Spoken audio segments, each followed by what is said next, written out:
The following is a presentation of the Mat Talk Podcast Network. The BVU Beavercast is proudly supported by alum and two-time All-American Monty Mers and High Country Search. Elevate your search at highcountrysearch.com.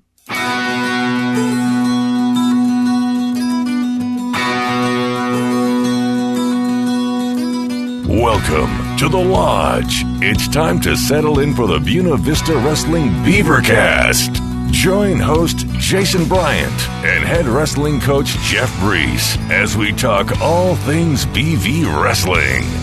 Now, on to the show. Now up in the Lodge on the BVU Wrestling Beavercast, we're going to talk to 2017 BVU Wrestling and Sports Hall of Fame inductee Ryan Schweitzberger, recently inducted as part of the class of 2017. Before we even get to all the accolades in your history at BV, Ryan, welcome to the Lodge. Thank you, sir. Thanks for having me. All right, let's just get right to it because this year's class got inducted, and you guys are brought out midfield the football game. And this football game against Central was nuts. What's it like to come back to school and see something like this and have the old home team pull out a victory in overtime? You know, it's pretty awesome. One of the first things I asked Coach Preiss was, is this going to be a good game? And he goes, I don't think it's supposed to be. And Central's a powerhouse, obviously, in football, and BV had just gone through a coaching change, so really wasn't expecting much. I didn't pay that close attention to it until after halftime. We went over and Jeff had a nice little thing in the wrestling room for me, and all the friends and family came over doing a walking back to head back to the hotel to change for the ceremony. And we looked at the score and I said, we're going to stick around and watch this. And I tell you what, it was, it reminded me of watching the Iowa State football game the week before. It was awesome. It really was. Yeah. And we're coming off up here where I live in Minneapolis, St. Paul area with the Tommy Johnny game, and the Division III wrestling fans should know a little bit about those two programs, but that's oh yeah, that was crazy. That was 37,000 just this past weekend at Target Field. So they set a D3 record. So it's always fun when the Hall of Fame weekends come around, and it seems like the last 2 years there's been exciting football games for the Beaver faithful to check out when they come back into town. Yep, it was fun. All right, let's just talk a little bit about your career. First off, what led you to participate in the sport of wrestling when you were a kid? You know, it's probably my dad wrestled in high school and then went on to Morningside, and I think was on the team for maybe a year. Always took us to some high school meets back when I was growing up. We had some pretty good wrestlers come through Kingsley back when I was a kid. And, you know, I had a little brother, Rick, who's 2 years younger. And as brothers do, we fought, played, wrestled nonstop. And so much that Dad finally bought some styrofoam padding in the basement and slid underneath the carpet, and we made it our own little wrestling mat. So that's kind of what got me into it. And growing up out there in that part of Iowa, Sioux City, you're not that far from Storm Lake. We'll get to that in a moment. But what was the wrestling culture like out there growing up, and once you got into high school? You know, like I said, we had some success as I was younger at Kingsley, and we started going to little kids wrestling tournaments when I was in like second or third grade. And had success kind of right away. Wrestling was kind of, I shouldn't say easy for me, but I started out winning, and you know, that kind of kept all the way up through my freshman year of high school. You know, made varsity my freshman year, and I kind of look at my high school and college career pretty much similar. I mean, I got to high school thinking that I'd probably jump in here and be able to, you know, do very well right away, and that didn't happen. You know, it's varsity, but I didn't even get out of sectionals. I had 21 wins and I think maybe 15 losses as a freshman, and it was a little bit humbling. You know, it just was. I was 125 pounds, and I was kind of hoping for more out of my freshman year, but that didn't happen.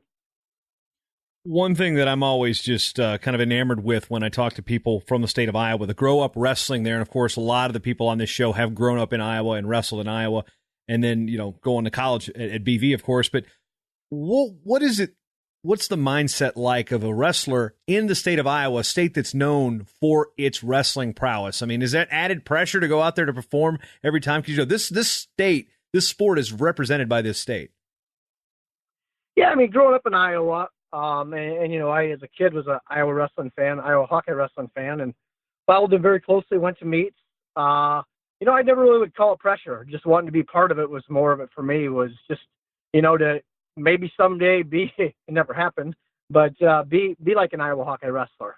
I really didn't know what it took. I wasn't part of a program like, some of these programs today, in Minnesota and in Iowa, where you're basically, as a kid, you're kind of brought up to wrestle at Iowa, that style. I mean, I really didn't know what to expect coming from a smaller school in Iowa that wasn't really on the map as far as, winning state like the Lisbons and the Clarksvilles back then. But I never really would call any of wrestling was ever pressure to me.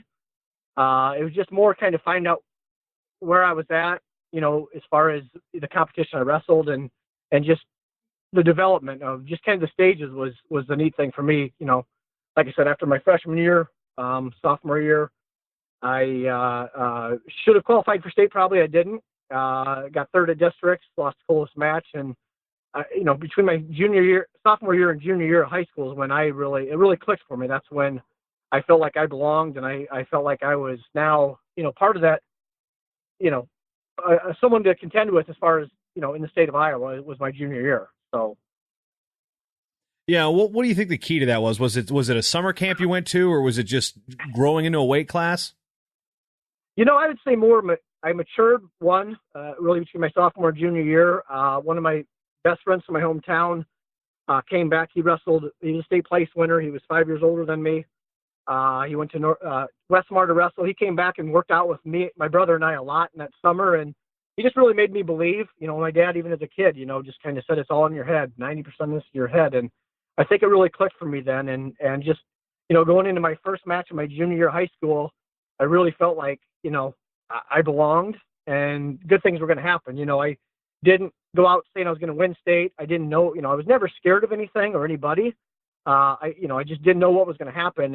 And I just, after that first tournament, my junior year, everything, like I said, just started to really, really click, and led to, really a good junior and senior year. One thing I've noticed over the years is that junior year is something that is a change. You see, like your story where you see the kids like, okay, first 2 years, then you finally break through. And then you can also see the guys that have been super stellar, and then they get that driver's license, they get that car, they get that girlfriend. All of a sudden, the freshman, sophomore guys, there starts to be kind of a meeting in the middle. At what point in your junior year did you realize, I belong here? I'm going to do something here in this sport? Yeah, I would say that would be, we always went to a big tournament in Ida Grove. There was, I think, 18, 19 teams there.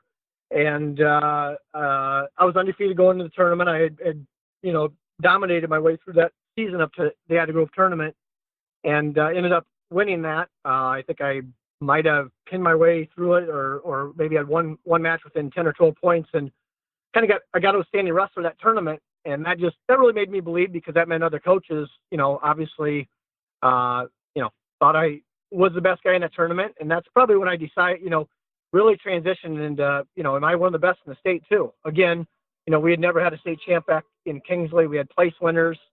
It was hard, I never been to state yet, but at that point it was really where it was like, I think that I belong, and maybe I can win the state tournament my junior year. So that was probably the turning point for me, was after that tournament. Okay, and that era of the state tournament still being held at the Barn, right? The Barn, yep, the greatest place in the world. Okay, so did you ever see a tournament there? I was supposed to go the one year Nicholson wrestled St. John in the quarters, and I actually ended up going back to Virginia that weekend. It was just just a wild scenario. It's been on my bucket list of things that I need to do. But so explain the end of that junior season for you. Yeah, so I qualified for state. I think ended the season ranked 4th. If I remember right, we had 5 kids in my bracket at state, and I didn't know this. I really didn't follow the rest of the state that close, other than, we didn't have social media back then, other than Dan McCool's rankings. And I knew I was, I knew I had a couple guys who were returning place winners in that bracket. Like I said, 5 undefeated guys. And I made it to the semifinals, and I met a guy, Chad Stanley from Turo I-35, who had placed the 2 previous years.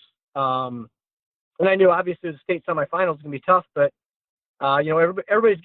every wrestler has at least one match that they wish they could do over again, and that was mine. First period, I got him in the head in a single leg. I had it up in the air, and I went to trip him, and wound up tripping myself to my back, and got down 5-0, I think. A minute and a half into the match, I was down 5-0, and came back and truthfully, I absolutely dominated him and lost. I outscored him after that. I think I outscored him 10 or 11 to 6, losing I think 12 to 11. I cut him. Maybe I lost 12-10, but anyways, I cut him with 7-8 seconds left, stalling calls on him and everything, and just ran out of time. I think if I'd wrestled him 10 times, I'd beat him 9, and that's the one time I lost. So he went on to win state. I went on to get third, which was nothing to be ashamed of. I think I was 39-1, and I think I had 27 pins that year out of those 39 wins. So I knew right after that tournament, the next year was going to be mine. I mean, just no doubt in my mind that I wasn't walking out of vets without that chart in my hand my senior year. Yeah, we look at your senior year, and I was actually going through, and again, not growing up in Iowa, I'm having to dig on seeing what the state of Iowa wrestling was. 1994, your senior year. Holy crap! The quality of wrestling across the state. I'm just going to list. I mean, not just of course, most people know the 3A guys.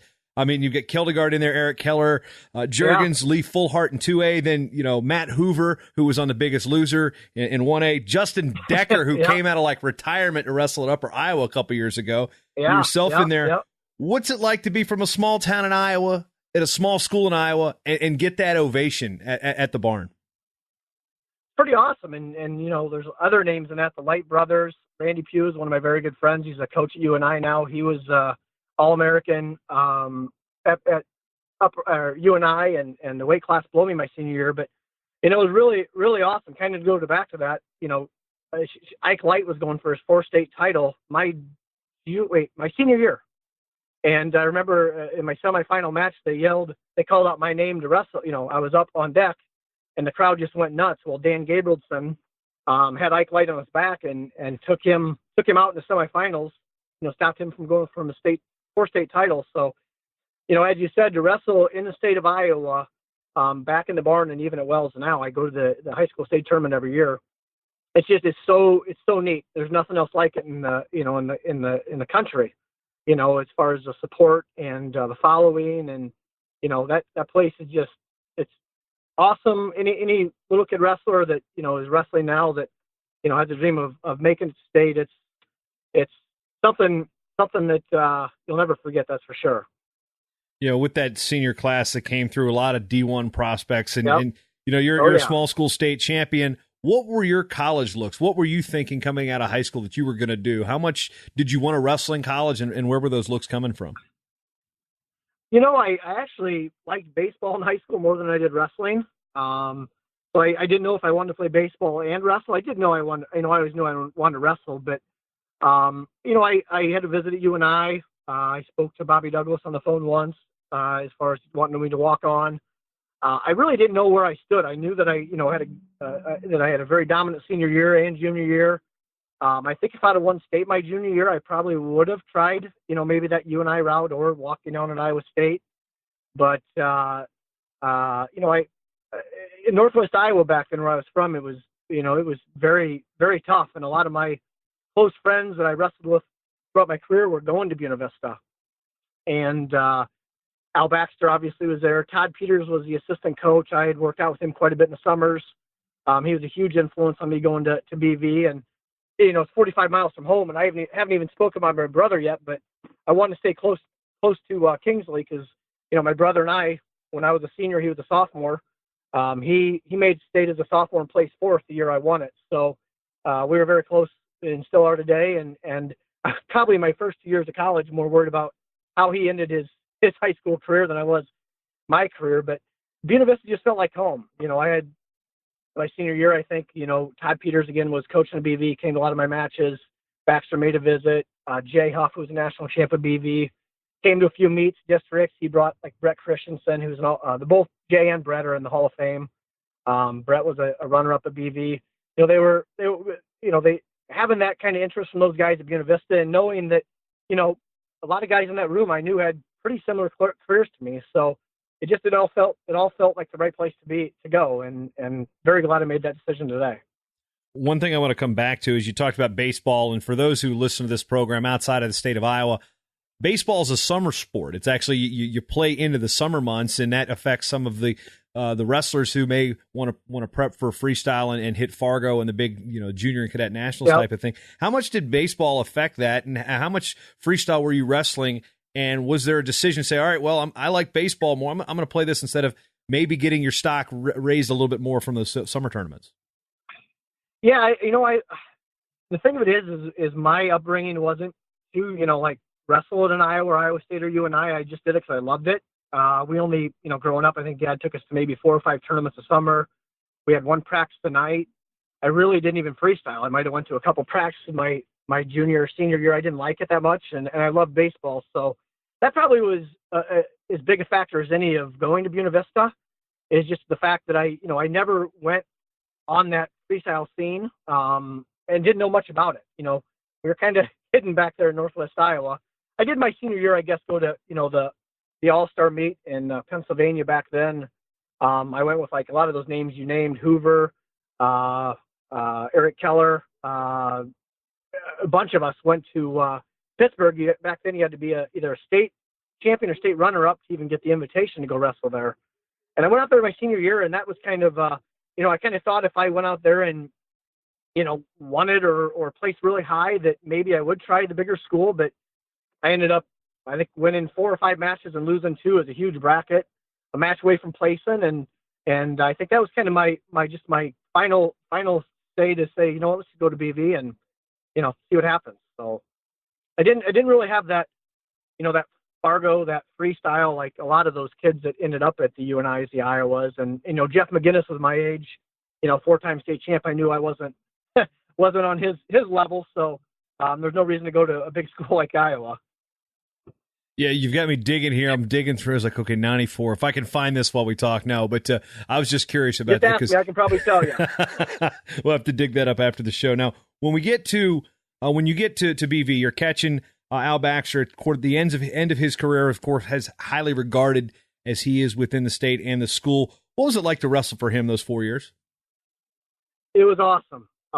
Al, to this day, if you ever get bored or want to dig into some artifacts of wrestling, a lot of my friends, we still talk about this, but my freshman year going into BV, I didn't realize this until I got there. But I want to say on that team, when I was a freshman, Al had, I think it was either 14 or 15 state champs alone were in that room. And that's not to name all the state runner-ups, the multiple place winners are in the room. I mean, I think about that today, and I don't know if you could ever find, Wartburg is obviously the greatest D3 program ever, and continuing on that pace to be that way for a long time. But I don't know if you'll find any room that had that many state champions at the D2, D3, NAIA. I know Grandview there with Nick Mitchell. Nick was a year younger than me. Russell Warburg, good friend of mine. I don't know if you can find a room that actually had the talent that Al had in that room.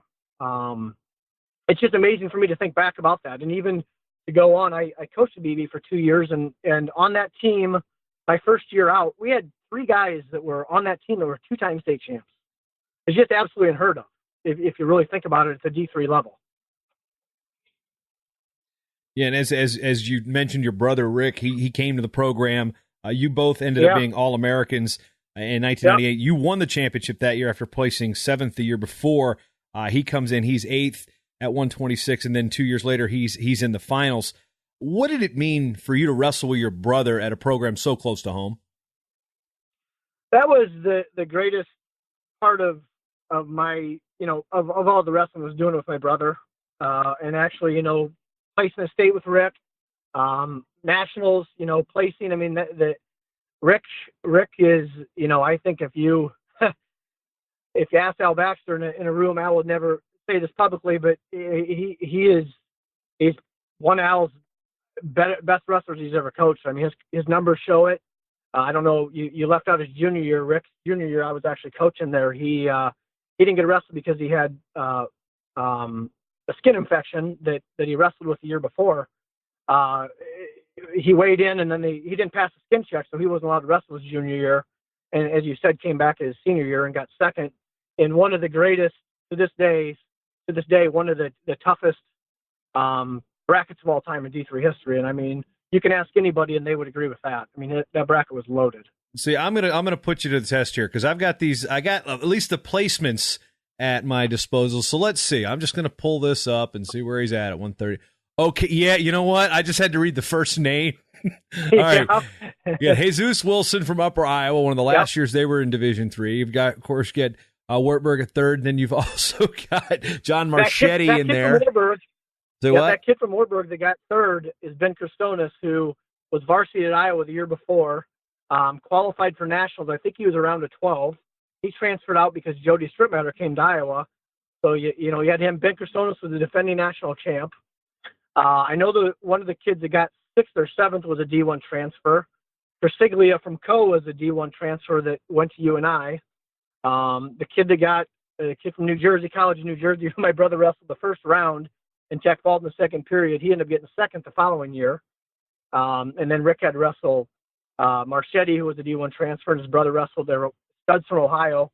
He had wrestled him in the semifinals and one of the best matches I've ever seen. This is just great. This is great. This is gold here. Keep going, man. I'm just soaking this in. Yeah, so he met him in the semifinals, which we're all, the best thing about Rick that I wish I had was he wasn't scared of anybody. I mean, you could have put Gable out there against him and as soon as that whistle blew, he's going to give you 7 minutes of hell. Or what is it? 7 minutes? Yeah. Been a long time ago, but that Marchetti was the defending champ. Everybody knows that last name, and Rick and him battled. And Rick was in very good shape. Like I said, as soon as the whistle blew, he was going to give you 100% the whole time. And I remember that match went to overtime. They actually called Rick for 2 stallings, which to this day I don't know why or how, but they called him for stalling twice, tied it up, went to overtime, and Rick scrambled around and got 2 on Marchetti, and Marchetti stood up. He was so pissed, he grabbed his singlet straps and snapped them up and just snapped the straps and walked off the mat. And Rick, we all were hugging him, and he could barely stand. He ran over and threw up in the bathroom.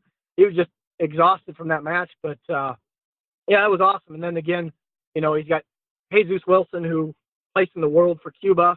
Wrestled Brands. I think he beat Brands once in his career. I mean, he had no business being in D3, but I don't want to get into that. I don't want to get into that story. I mean, he didn't even, I know a lot of old Upper Iowa people, and I just can't believe that ever happened, but it did. And he fought Jesus tough. I mean, it was a good, fun match to watch. I think the story around Jesus is, hey, he's only got to weigh in like 5 times or something like that. Exactly. It was in for tournaments. That was pretty much it. Speaking of weigh-ins, this is something here because your senior year would have been my freshman year in college, and that year, the 97-98 season, there were 3 wrestlers who died based on complications of creatine, rapid weight loss, and it caused a major shift in collegiate wrestling and wrestling as a whole with weight management. And this is your year. So the weight class still is 150 pounds. I remember my friends on the wrestling team at Old Dominion walking down the hallway yelling, "We get 7 pounds." How did this affect you? Because this is the year, okay, I'm making 150. I believe it was still night before weigh-ins, or it was a weigh-in. It wasn't a 2-hour weigh-in, a 1-hour weigh-in. And this is your senior year. How did that whole thing affect your, I guess, championship shape, for lack of a better term? Yeah, I actually didn't like it because I had wrestled 142 the 3 previous seasons, and after I made weight my senior year, I cut a ton of weight to get down to 142, and Al basically after weigh-ins, I drank too much and got in the van and had to get out and made a mess everywhere on the sidewalk. And I remember getting in the van and Al goes, "You're not wrestling 142 ever again." And I agreed. That was horrible. So I went up to 150, which I kind of thought maybe I'd be small for 150, and I didn't have a hard time making 150. And then all of a sudden they add 7 pounds, and I was like, I wish I'd have went to 42 now. But it was what it was. I couldn't go down at that point, and I knew I was, returning All-American, and knew that I was right in the mix with, the top 3 or 4 in the country, and just, like I said, I never felt pressure, and just, went to the national tournament, and things were really clicking there towards the end of the year. I had my brother back on the team with me again. He was a sophomore, and we spent, a lot of time together the last few weeks. We'd sneak out of the dorms at about 8:00 at night after the conference tournament, and would go in the room and roll around together and do a little bit of running and I just kind of, that last 2 weeks there, things just, it was like, it just kind of registered to me that it's over after this. I'm going to leave everything on the mat. And, I know I have the talent to wrestle all these guys. I had every bracket's tough. I had a defending national champ on my bracket. I had a kid who beat me the year before that got third from Augsburg was in my bracket. He beat me by a point back. Obviously it's nationals. It's going to be a tough tournament. So just took it one match at a time, and things went my way that weekend. Yeah, going your way, 4-2 decision over Joe Maione of Ohio Northern. We've talked about a lot of the memories you've had about your brother in these weight classes. We haven't really talked about you and your championship in 98. You get there. What goes through your mind? I mean, how much did you maybe look at your senior year performance in high school and say how similar it was? I mean, even in the bio, it said that you had actually said earlier in the show that your high school career and your college careers were kind of similar, where it took you a couple years to really get on your feet. Then your senior year, you win a state high school championship. Now your senior year, you win an NCAA Division III championship. I mean, how many things were similar that helped you go through this process of winning a title? Yeah, I mean, they were both, like I said, it seems like my junior year in college and my junior year in high school is when things kind of took off for me as maturity-wise, and just, deciding I really belonged and wanted that. They did go hand in hand. I was a lot, my senior year of high school, I was, more confident that tournament, that was my bracket to lose, no doubt about it. I mean, I thought if I wrestled that tournament 20 times, I'd win it 20 times. Where, at college, there was some tough kids in my bracket that I had never wrestled. So, I never, I knew I could, but it wasn't like it was in high school, where it was, if I didn't win, I was going to probably crawl in a hole and not come out for months. But, they ran together, and like I said, my brother was pushing me. He was a sophomore, but he was having a great season, and so was I. And I wanted to, end it on top, and that's, how it ended. And, having Al Baxter in the corner to hug after that, and my brother in the middle of the mat after that match, running and hugging me, and then, ended with my dad and mom, and just awesome way to get, pretty fortunate how my career ended. But again, we all have that match that hangs on us, and I still have that with my junior, which is sad to say, but I think that was my tournament to lose too. When you get the call, I mean, how do you get notified that your alma mater says, "Hey, you know what? You're part of our sports legacy. You're part of our school's legacy. We want you to be in our athletics Hall of Fame"? Yeah, that's just neat. More so for me, it was just to be able to have my parents there for that. They're the only reason we are where we are today, and why we had the wrestling careers Rick and I did. Having them there for it was the best part of all of that. I hope that my brother gets in here with the next couple of years. Al's got a long list. Baxter, we spoke quite a bit this last month to 2 months, and he's got a long list of guys that should be in between me and you that should have been in years ago.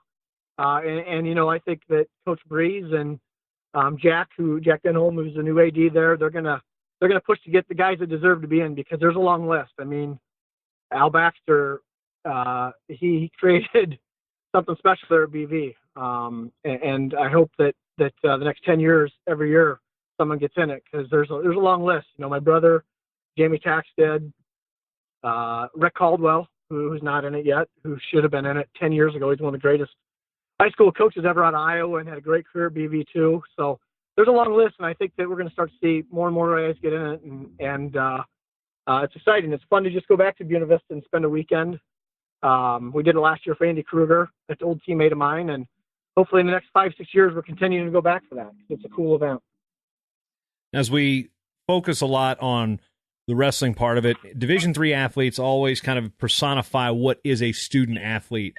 And, there's so many athletes that, especially in wrestling, you're not really making runs at the Olympic level as a D3 athlete. There's saved one here every 4 or 5 years. But when you look at what your career is now, how much did BV set you up for life after wrestling and then life in, as we say, the real world?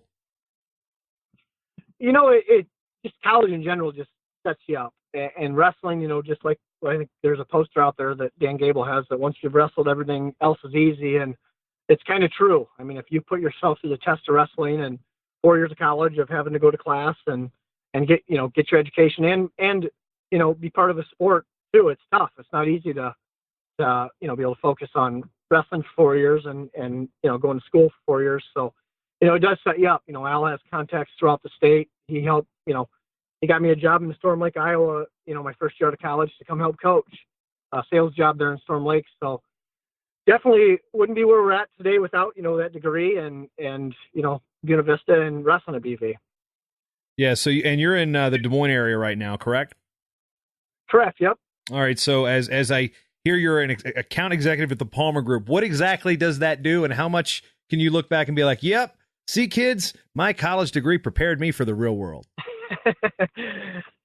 So we're a staffing agency here in Des Moines, Iowa, Palmer Group. In fact, the owner of Palmer, Austin Palmer, is the only guy that I can put on the same level as Al Baxter. I've never put anybody on that level with Al, but he's the only one that's close to it as far as just that touch he has on people and just being able to work for a guy like Austin is no different than wrestling for a guy like Al Baxter. I mean, Al is the greatest man alive. He treats everyone, like they're a national champ on the team.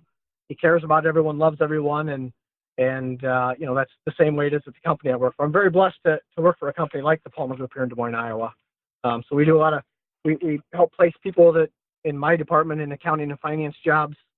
Actually, I'm downtown right now working, getting ready to head back to the office after this call. So it's great company. I'm blessed. Like I said, to have a leader like Austin Palmer in our office that I had as Al Baxter, the wrestling coach at Buena Vista. Now, as far as the current state of the program, Jeff Preiss has done a job of getting the alumni back in connecting with people like yourself and Coach Baxter, as he says he's talked to him frequently. Of course, the Iowa Conference is the juggernaut of Division III, and Jeff's had a pretty rough go these first couple of years. But what do you think? Maybe any words of advice for Coach Preiss to get this thing back on track and get some more winning seasons there in Storm Lake?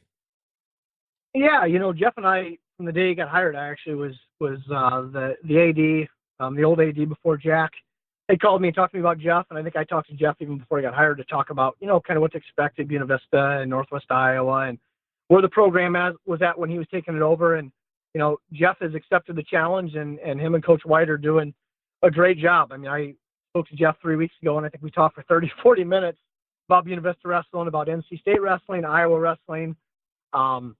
He's putting he's working his butt off, and that's all we can ask as far as, the alumni. He's bringing kids in. I think that he can probably develop a kid as good as anybody. He's a PA kid, state champ in Pennsylvania as a sophomore, I think. He's got that D1 experience. So it's just going to be a matter of getting a couple kids, the right kids in there, to get back at that level. And Jeff and I talk about that. You need to start getting those place winners and a couple state champs. And it's tough being in. And we even talked about this back at Buena Vista last weekend. Is like you said, you got Warburg in the conference every year, and amongst who has a great program going, Luther. It's a tough conference. It's tough to get things going again. And he isn't as blessed as Al Baxter was, because Northwest Iowa, as far as college wrestlers, they don't have a lot right now. We're back, when I was in there was 5 or 6 guys on the team from Northwest Iowa that were, state champs or runner-up or multiple place winners on that team. And you can't really get those guys anymore out of Northwest Iowa. So we have no doubts that Jeff's putting forth the effort, and I think that you're going to see improvement every year. I think he can probably do, like I said, develop kids as good as anybody, him and Coach White. Ryan Schweitzberger, 1998 NCAA Division III champion, the 4th in school history, and 2017 inductee into the Buena Vista Athletics Hall of Fame. Ryan, it's been extremely enjoyable. Thanks for the time. And when do you think people can see you sniff around Storm Lake in the future? Hopefully like I said, we got a lot of Beavers that need to get in the Hall of Fame. So I plan on being up there once a year and trying to catch a couple of the BVs, anything around Des Moines, try to catch Breeze's team and follow them closely. So hopefully soon.